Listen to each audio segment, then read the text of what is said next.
Oui, il y avait une espèce de rivalité, fatalement. C'était le même terrain je dirais, d'exploitation. Donc, il est normal qu'il y ait rivalité. Mais enfin, c'était un peu comme des frères ennemis, de toute manière. Parfois, ils s'arrangeaient quand même. Vous savez, s'ils se rencontraient avec comme des petits, enfin, bon, écoutez, on va pas entrer dans les détails, n'est-ce pas? Les affaires étant les affaires.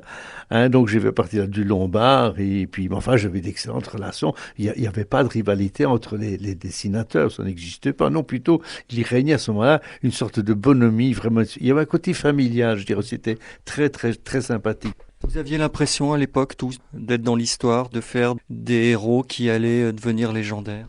Mais non, c'était bon enfant à ce moment-là. On ne pensait absolument pas. Enfin, à l'avenir, on espérait pouvoir continuer de cette manière-là, mais on ne pouvait pas prévoir l'amplification, l'espèce de marché quand même qui a grandi. Et puis aussi, après un certain temps, les deux maisons belges principales, même une troisième, sont parties dans l'escarcelle française. Donc, vraiment, la bande dessinée, principalement, est née en Belgique. Il y a eu Charleroi, enfin Marcinelle, et puis Bruxelles.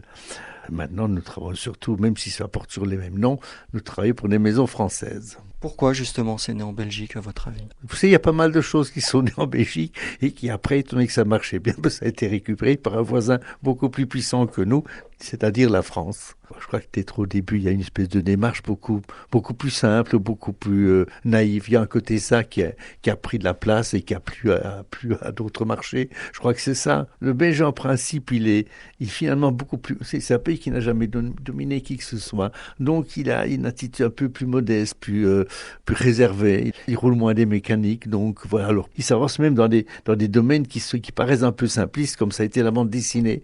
Et le fait que le miracle s'est produit et voilà, ça a envahi toute la surface de langue française. Le plaisir naïf de faire quelque chose. Il n'y avait pas de démarche même intellectuelle, ça n'existait même pas. C'est par la suite. Je dirais même parfois, j'ai envie de dire, hélas, ça a perdu un peu de sa fraîcheur, de sa simplicité. Je regrette cette époque-là très fort. Vous regrettez qu'on analyse trop la BD? Oui, aussi quand le cœur est bouffé par la cervelle, hein, c'est pas toujours très bon. Il y a un marché actuellement pour les rééditions de ces années-là, en intégrale, ou même de reprise. Si un jour on vous dit, bah tiens, une suite à Bernard Prince, vous dites quoi? Non, ni Bernard Prince, ni Comanche. Parce que je crois que c'était tellement marqué par la patte de Greg. Non, je crois pas que je serais parvenu à refaire vraiment du Bernard. Bon, je remarquez que j'ai fait un Bernard Prince sur le scénario de mon fils qui tient parfaitement le coup. Mais enfin, je n'ai pas envie de relancer ce wagonnet. Qu'est-ce qui reste aujourd'hui de la bande dessinée belge classique? Est-ce qu'il reste quand même quelque chose de spécifiquement bruxellois?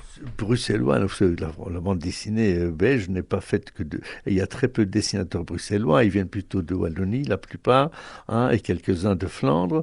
Il y a des dessinateurs à Bruxelles, mais enfin, en gros, ça vient un peu de partout dans le pays. Euh, certains dessinateurs, faut pas se voiler la face, hein, c'est la France qui a repris le flambeau, c'est de là que sortent le plus grand nombre de bandes dessinées, je dirais très personnelles, très originales. Mais ce climat belge, j'ai envie de dire que c'est un peu fini, hein. Et même cette insouciance dont vous parliez? Oh, l'insouciance, non. Mais franchement, je vais vous poser une autre question. Vous croyez que le monde dans lequel nous vivons pousse à l'insouciance? Eh ben, si vous y arrivez, tant mieux pour vous, hein. Peut-être que justement la bande dessinée peut ramener à ça et peut au moins permettre l'évasion. Ce serait une bonne idée, mais je n'y crois pas trop.